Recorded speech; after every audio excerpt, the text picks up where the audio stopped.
नमस्कार दोस्तों, स्वागत है आपका आज के मुख्य समाचार में। सबसे पहली बड़ी खबर में आपको बताएंगे, अभी पोस्टर उखाड़े, 2022 में बीजेपी को उखाड़ फेंकेगी जनता ने उखाड़ी, जनसभा में लगी होर्डिंग तो पूर्व आईएएस ने कसा तंज। इसी के साथ दूसरी बड़ी खबर में जिक्र होगा कि गिरफ्तारी के बाद कालीचरण के खिलाफ देशद्रोह का मामला दर्ज, गांधी के खिलाफ की थी अमर्यादित टिप्पणी।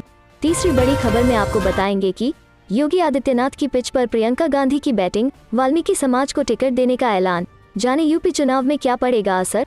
दोस्तों, हर एक खबर की गहराई में आपको ले जाएंगे, लेकिन उससे पहले अगर आपको भी ऐसा लगता है कि भाजपा की उल्टी गिनती शुरू हो चुकी है तो आप अभी इस वीडियो को लाइक कीजिए और इस लाल बटन को दबाकर चैनल को सब्सक्राइब करके घंटी बजाइए और कमेंट में लिखे जय हिंद। अभी पोस्टर उखाड़े, 2022 में बीजेपी को उखाड़ फेंकेगी जनता ने उखाड़ी, जनसभा में लगी होर्डिंग तो पूर्व आईएएस ने कसा तंज। जी हाँ दोस्तों, उत्तर प्रदेश की सत्ता में वापस लौटने के लिए भाजपा अपनी पुरजोर तैयारी कर रही है। जगह जगह जनसभाएं व रैलियां करने के साथ साथ पार्टी विपक्ष को भी घेरने का मौका नहीं छोड़ रही है। हाल ही में हापुड़ में भाजपा अध्यक्ष जेपी नड्डा की जनसभा होनी थी, जिसके लिए बड़े बड़े होर्डिंग्स और पोस्टर लगाए गए थे, लेकिन वहां की जनता उन्हें उखाड़ कर ले गई। उनका कहना था कि गैस सिलेंडर के दाम बढ़ रहे हैं, ऐसे में वो इन लकड़ियों से चूल्हा जलाएंगे। जनता के इस कदम को लेकर अब पूर्व आईएएस सूर्य प्रताप सिंह ने ट्वीट किया है। जनता के इस कदम की सराहना करते हुए पूर्व आईएएस सूर्य प्रताप सिंह ने भाजपा को आड़े हाथों लिया। उन्होंने लिखा, हापुड़ में नड्डा की रैली के बाद भाजपा के लिए गड्ढा खोदती गरीब जनता, अभी पोस्टर उखाड़े हैं, 2022 में भाजपा को भी उखाड़ कर फेंकेगी ये जनता। पूर्व आईएएस सूर्य प्रताप सिंह का यह ट्वीट सोशल मीडिया पर खूब सुर्खियां बटोर रहा है। चलते हैं अगली खबर की तरफ। गिरफ्तारी के बाद कालीचरण के खिलाफ देशद्रोह का मामला दर्ज, गांधी के खिलाफ की थी अमर्यादित टिप्पणी। जी हाँ दोस्तों, महात्मा गांधी पर अमर्यादित टिप्पणी करने वाले कालीचरण महाराज को मध्य प्रदेश के खजुराहो से गिरफ्तार कर लिया गया है। यह गिरफ्तारी छत्तीसगढ़ की रायपुर पुलिस ने की है। कालीचरण पर भड़काऊ भाषण देने के आरोप में कई जगह मुकदमे दर्ज किए गए थे। बता दें कि छत्तीसगढ़ की राजधानी रायपुर की जहां एक संगठन द्वारा आयोजित धर्म संसद में धर्मगुरु कालीचरण महाराज ने महात्मा गांधी के बारे में अपमानजनक शब्द कहे थे और नाथूराम गोसे को बापू की हत्या के लिए सही ठहराया था। इसके बाद कालीचरण महाराज के खिलाफ बीते रविवार को रायपुर के टिकरापारा थाने में भारतीय दंड संहिता की धारा 505 दो वर्गों के बीच शत्रुता, घृणा या द्वेष पैदा करने वाले बयान देना और 294 के तहत मामला दर्ज किया गया था। कालीचरण महाराज मध्य प्रदेश के खजुराहो से 25 किलोमीटर दूर बागेश्वर धाम के पास किराए के मकान में रह रहे थे। रायपुर पुलिस ने आज सुबह 4 बजे उसे गिरफ्तार कर लिया। देर शाम तक आरोपी को लेकर पुलिस टीम रायपुर पहुंचेगी। रायपुर के एसपी प्रशांत अग्रवाल ने इसकी जानकारी दी है। छत्तीसगढ़ पुलिस ने जानकारी देते हुए बताया कि कालीचरण महाराज को गिरफ्तार करने के बाद उन पर देशद्रोह का केस लगाया गया है। चलते हैं अगली खबर की तरफ। योगी आदित्यनाथ की पिच पर प्रियंका गांधी की बैटिंग, वाल्मीकि समाज को टिकट देने का ऐलान, जाने यूपी चुनाव में क्या पड़ेगा असर। जी हाँ दोस्तों, उत्तर प्रदेश के सीएम योगी आदित्यनाथ ने इन दिनों वेस्ट यूपी में कृष्ण जन्मभूमि का मुद्दा उठाया है। अपने भाषणों में वो काशी और अयोध्या के बाद मथुरा की बारीक जिक्र कर रहे हैं। योगी के इस दांव पर कांग्रेस महासचिव प्रियंका गांधी ने दलित कार्ड खेला है। बुधवार को आगरा पहुंची प्रियंका ने कहा कि आगरा की सुरक्षित सीट पर कांग्रेस का प्रत्याशी वाल्मीकि समाज से होगा। अब देखना होगा कि यूपी चुनावों में इसका कितना असर पड़ेगा। प्रियंका गांधी ने आगरा और हाथरस कांड का जिक्र करते हुए उन्होंने कहा कि वाल्मीकि समाज पर लगातार हो रहे जुल्म से वे आहत हैं। प्रियंका गांधी वारा बुधवार को सिरसागंज के बाद शाम 7 बजे आगरा पहुंची थी। एमजी रोड स्थित वाल्मीकि वाटिका में कांग्रेस महासचिव ने वाल्मीकि समाज के तख्त चौधरियों से मुलाकात की। उन्होंने आगरा पुलिस की कस्टडी में मरने वाले अरुण वाल्मीकि के परिवार से भी मुलाकात की। कांग्रेस नेता प्रियंका गांधी ने बुधवार को आगरा में वाल्मीकि समुदाय से कहा कि वे उत्तर प्रदेश के आगामी विधानसभा चुनाव में उनकी पार्टी से चुनाव लड़ने के लिए अपने समाज से लोगों के नाम सुझाएं। पार्टी की महासचिव ने एमजी रोड पर स्थित सुभाष पार्क के वाल्मीकि वाटिका में वाल्मीकि समुदाय के लोगों के साथ बातचीत में यह बात कही। प्रियंका गांधी ने कहा, अरुण वाल्मीकि की मौत के बाद जब मैं आगरा आई थी तो मैं सोच रही थी कि वाल्मीकि समाज के लिए क्या कर सकती हूँ। हाथरस हो या आगरा, हमने समाज के लोगों के खिलाफ बार बार अत्याचार होते हुए देखा है।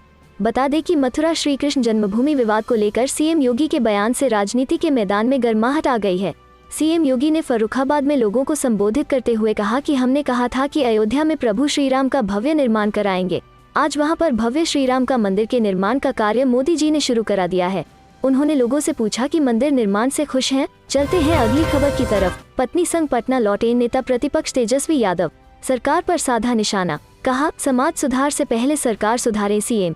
जी हाँ दोस्तों, बिहार के नेता प्रतिपक्ष तेजस्वी यादव पटना लौट आए हैं।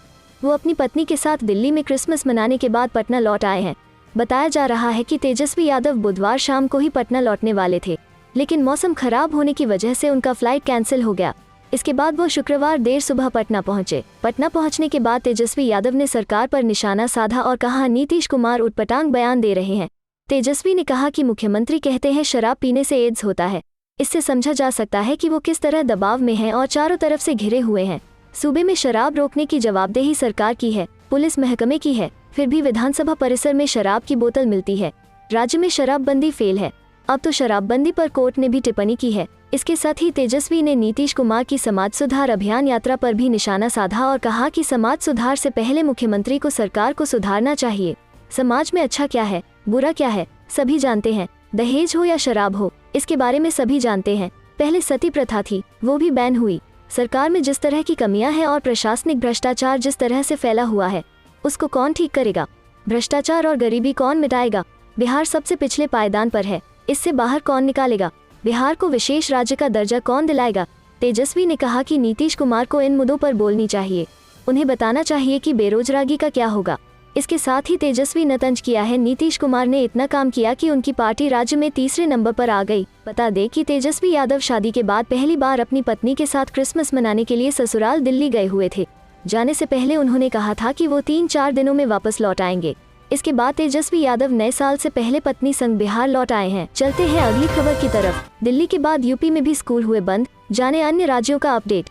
जी हाँ दोस्तों, देश में ओमिक्रॉन के मामले बढ़ने के साथ ही दिल्ली समेत कई राज्यों ने स्कूलों को बंद करने की घोषणा कर दी है। दिल्ली सरकार ने शहर में कोरोना के डेल्टा और ओमिक्रॉन वेरिएंट के बढ़ते खतरे को देखते हुए येलो अलर्ट जारी कर दिया है, जिसके बाद से सभी स्कूल कॉलेज बंद कर दिए गए हैं। उत्तर प्रदेश में भी 8वीं कक्षा तक के स्कूलों में विंटर वेकेशन का ऐलान कर दिया गया है। स्कूल 31 दिसंबर से बंद होंगे और 14 जनवरी तक विंटर वेकेशन जारी रहेगा। बता दें कि महाराष्ट्र में भी जल्द कोई फैसला लिया जा सकता है। महाराष्ट्र की शिक्षा मंत्री वर्षा गायकवाड़ यह जानकारी दे चुकी हैं कि कोरोना के मामले बढ़ने पर स्कूल बंद किए जा सकते हैं। अभी तक स्कूलों को बंद करने की आधिकारिक घोषणा नहीं की गई है, मगर अनुमान लगाया जा रहा है कि जल्द इस पर अपडेट आ सकता है। राजधानी दिल्ली में येलो अलर्ट घोषित होते ही सभी स्कूल अगले आदेश तक बंद रहेंगे। कोरोना के चलते लंबे समय से बंद स्कूल कुछ दिनों पहले खुले थे, लेकिन प्रदूषण के चलते दोबारा बंद करना पड़ा। अब येलो अलर्ट की घोषणा के बाद दिल्ली में स्कूल, कॉलेज और कोचिंग सेंटर समेत सभी शिक्षण संस्थान बंद रहेंगे। कोरोना के बढ़ते मामले को देखते हुए दिल्ली सरकार की ओर से मंगलवार यह फैसला लिया गया। जिस प्रकार से मामले बढ़ रहे हैं, उससे ऐसा लग रहा है कि आने वाले दिनों में भी स्कूलों के खुलने की संभावना कम ही है। दिल्ली शिक्षा निदेशालय की ओर से जारी आदेश में कहा गया है कि अगले आदेश तक सभी स्कूल बंद रहेंगे। सरकारी, गैर सरकारी, एमसीडी, दिल्ली छावनी बोर्ड के स्कूल अगले आदेश तक बंद रहेंगे। प्रियंका गांधी ने जानी महिलाओं की समस्या, बोली देंगे 8 लाख रोजगार। जी हाँ दोस्तों, कांग्रेस प्रभारी प्रियंका गांधी वारा ने बुधवार को फिरोजाबाद के सिरसागंज में नारा लगवाकर महिला संवाद की शुरुआत की। इस दौरान कहा कि 20 लाख रोजगार देंगे, इनमें से 8 लाख महिलाओं को देंगे। प्रियंका गांधी वारा को सुनने आई महिलाओं ने अपनी परेशानी बताई। एएनएम, आंगनबाड़ी कार्यकर्ता, शिक्षा मित्र सहित स्कूल की छात्राओं से प्रियंका ने संवाद किया। कांग्रेस महासचिव ने कहा कि महिलाओं का शोषण हो रहा है। एक गैस सिलेंडर में सरकार अपनी जिम्मेदारी खत्म कर रही है। चुनाव में कभी भी महिला सशक्तिकरण की बात नहीं होती है। लड़की हूँ, लड़ सकती हूँ नारा महिलाओं के लिए है। महिलाओं को अपनी शक्ति की पहचान करनी होगी। उन्होंने एक लड़की संध्या का जिक्र करते हुए कहा कि वो उन्हें मिली थी। उसने बताया कि उसे शिक्षा के लिए संघर्ष करना पड़ा। 5 साल सत्ता में रहने के बाद भी आंगनबाड़ी, शिक्षा मित्र और एएनएम का वेतन नहीं बढ़ाया। महिलाओं की भीड़ से आई श्वेता ने पूछा, आपके वादे की गारंटी क्या है? इस पर प्रियंका बोली, इसीलिए मैं चाहती हूँ कि महिलाएं समझे कि किस तरह की राजनीति हो रही है। इसे बदलें। हम अपनी घोषणाएं पूरी करने का वचन दे रहे हैं। हम गारंटी कार्ड घर घर भेज रहे हैं। नेहा ने कहा कि प्रियंका जी ने महिलाओं के लिए नारा दिया है। समस्याएं तो तब खत्म हो जाएंगी जब आप सत्ता में आएंगी। कांग्रेस की राष्ट्रीय महासचिव प्रियंका ने महिलाओं को साल में 3 सिलेंडर मुफ्त देने, गांव में महिलाओं के लिए रोजगार देने और महिलाओं के सम्मान की बात छेड़ी। फिरोजाबाद में चूड़ियां बनाने का काम करने वाली शाइन ने पूछा कि ऐसा कुछ करे कि गांव-गांव महिलाओं को रोजगार मिले और बराबरी का हक मिले। प्रियंका बोली, ये मेहरबानी नहीं, आपका हक है। हम भर्तियां कैसे करेंगे, रोजगार कैसे देंगे, इस पर प्लान तैयार किया जा रहा है। जल्दी ही जारी होगा। यूपी में बड़ी संख्या में नौकरियां खाली हैं, जो परीक्षाएं रद्द हो गई हैं, उन पर प्लान बनाएंगे। अधिवक्ता रीना कुशवाहा ने पूछा कि अधिवक्ताओं के लिए किसी सरकार ने नहीं सोचा। कभी भी हत्याएं हो जाती हैं, न पेंशन है और न सुरक्षा। इसके लिए कुछ करें। प्रियंका ने धन्यवाद दिया। नीतू ने सवाल किया कि महिला आरक्षण बिल अब तक संसद से पास नहीं हुआ है। प्रियंका बोली, हम ये बिल लेकर आए थे,